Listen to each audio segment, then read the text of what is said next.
Fairly young series between Ball State and IUPUI. This is just the 11th meeting all time.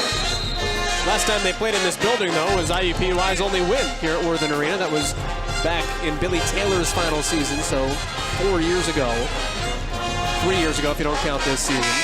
But a good rivalry. Anytime you get these in-state teams together, you're competing for the same guys, the same fans, the same players, the same everything.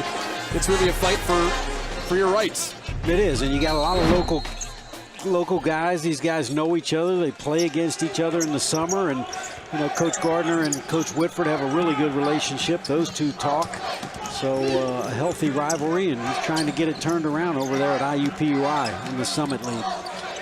Ball State up by 5 here, past the midway point of the first half. We asked both coaches, hey, is there enough talent so that everybody can compete in Indiana?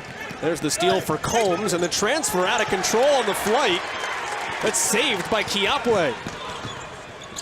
And smartly, Niall Smith will set up the offense. Is there enough talent that everybody can be successful? And I guess the truth of the matter is yes and no. Somewhere in between probably is where it lies. Yeah, you look at IUPUI's roster, they've done it a lot by the way of the Division I transfer. 5 on their team. Bounce pass to Moses. Got it. Nice eyes from Weber. I'll tell you what's good about Weber. He's more than just a scorer. He rebounds, 7 rebounds in each of the last 2 games, and that time the nice drive and kick. Hall just got trucked. That's the 5th on Ball State. And Francis IUPUI with his 2nd. That puts Ball State in the precarious spot that its 2 best players in the plus-minus category. So the 2 guys that are on the floor when they score the most points and give up the fewest are on the bench with 2 fouls. IUPUI helps. Well, that's exactly right. It's going to be up to the guys off the bench. Jeremiah Davis back in, and Joel turnovers continues to be a story in this game. IUPUI with 9, Ball State with 8. Which team can handle the pressure? And quite honestly, a lot of these turnovers are unforced, so got to get shots up. These empty possessions will kill you, especially on the road. Osborne, the Muncie native, got it with the step back. Nick Osborne's first bucket. Talk about transfers. He's one of 3 from Loyola Chicago. They were recruited by Jason Gardner when he was an assistant there. Jeremy Tyler's been quiet the last few games, and it stays that way. Nice curl, he just couldn't finish. Good help defense in the paint, contesting Jeremy Tyler.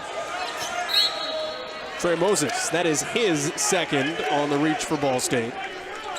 Team 6th. So Ball State has 6 team fouls on 3 guys. That's a good look into Osborne. 6'8", 230, certainly the strength, and that was definitely a foul on Moses. And we're going to see Nate Wells, the 7-foot, speaking of transfers, from Bradley, as Moses goes to the bench with 2 fouls. So fouls mounting for the Cardinal Bigs. House out with 2. Ball State goes 2-3 zone. 7-1 in the middle of it. That's what it does for you. The run out with Tyler. An open Davis. A little bit strong. He's struggled from 3 this year, just 8%.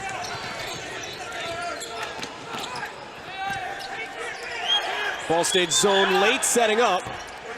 And the Cardinals get lucky there on the missed 3 from the far side by Archie. What is causing the turnovers, David Ehop? Well, again, looking for the home run plays. I mean, on the run out, trying to throw it to a big on the fly like that. 9 turnovers now for Ball State. No need. Joel, and these teams are getting up plenty of good looks if you just don't throw it away. James Whitford calls the timeout. That is his first, so I have to imagine that's probably the message here. Something along the lines of settle down, and it's not who we play, it's how we play. That's what he has said so many times this season.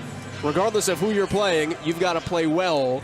You can't look for the home run, you can't do the silly things, you just have to run the system. That's right. I think the thing that'll be painful for both of these coaches in the film session is a majority of these turnovers are unforced. That one right there was not because of terrific defense or ball pressure. You simply just threw it away. And for each team, it's just kind of balanced out. That's why the score is so close. If one of these teams could take care of the basketball, it would be a different story.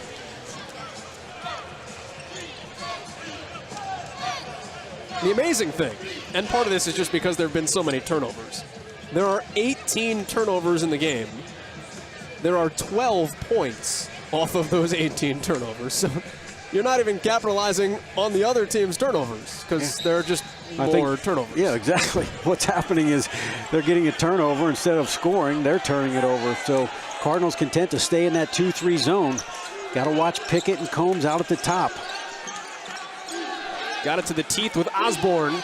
That's one of the places to beat a zone, around the free throw line. Osborne's got some shooting touch. Second bucket tonight. Well, we've seen that. I mean, the mid-range is where Nick Osborne does his damage, and saw that first one go through the net. Didn't hesitate on that one. IUPUI has not led tonight within a possession. Davis not going to change that. Chance to tie here with a three. A lot of shooters on the floor. The percentages aren't great, but guys that can get good looks.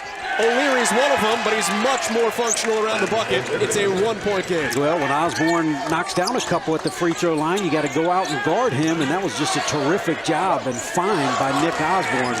He's really working the middle of that zone well for the Jaguars. Extra pass for Tyler. That was a great look and an offensive rebound with a putback. Bo Calhoun, 30th in the nation. Offensive rebounding comes up large. Yeah, just the second offensive rebound tonight, both by Calhoun. Sorely needed for Ball State to get off the schneid. Tyler had a good look, just unable to make it. Cards go back to man now. 16 of Ball State's 26 from two guys, Ryan Weber and Bo Calhoun. Credit Nick Osborne for that change in defenses. Get it back into the heart. And against the 7-footer, Osborne works effectively. 6 points in his homecoming. First game he's played in Muncie. His high school is but 2 miles from here.